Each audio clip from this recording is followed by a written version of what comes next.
Agrigento discarica a cielo aperto. Ecco come appare la nostra città. Nessuna zona è esclusa da questo flagello.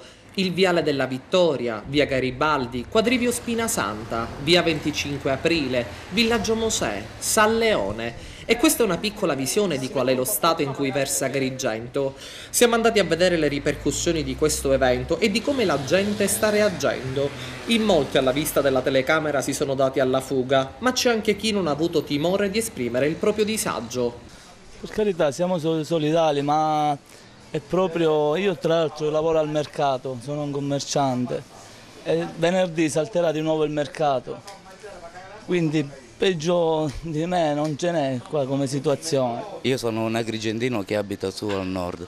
Mi vergogno un pochettino a ritornare alcune volte perché vedo c'è tantissima gente, porto giù amici miei, vengono qui tutti dal nord, vengono amici miei, vengono qui e dice bellissimo, fantastico, però io penso che queste situazioni voi non meritate di trovarvi in questa maniera. Lei è gestore di un'attività commerciale nota qui a San Leone, centralissima, e qui davanti non c'è un bello spettacolo. Vedere tutto questo di qua, delle aree inquinate brutte, che c'è tutta questa spazzatura che giustamente il turista vedendo queste cose, anziché venire si allontana e quindi anche il cittadino stesso, essendo qua davanti che sente questo brutto odore, giustamente si alza e se ne va. Gli agrigentini appoggiano gli operatori ecologici e le motivazioni che li hanno spinto a scioperare, ma la situazione in qualche modo va risolta.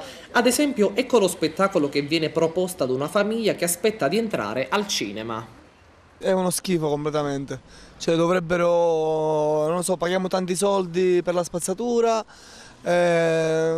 dovrebbero pagare gli operai che lavorano e non pagare ogni 4 mesi, ogni 5 mesi, dargli un mese, 2 mesi, perché sono famiglie come la mia che vivono di stipendio e quindi voglio dire non è colpa degli operai ma è colpa di chi dirige. Questa è via Garibaldi, le immagini parlano da sole.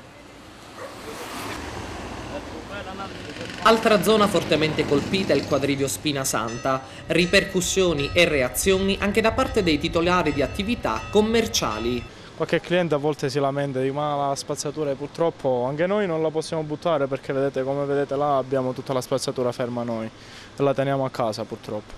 Parola adesso agli agrigentini, ecco la loro posizione. Mi fanno pure tenerezza queste persone che lavorano per 1000 euro e non hanno di che vivere non avendo questo stipendio. La responsabilità maggiore ce l'hanno i politici, perché loro lo sanno che come loro portano qualche fetta di pane a casa, hanno diritto pure gli operai che dedicano a questo lavoro di portare pure lo stipendio a casa. Qual è la posizione dell'agrigentino?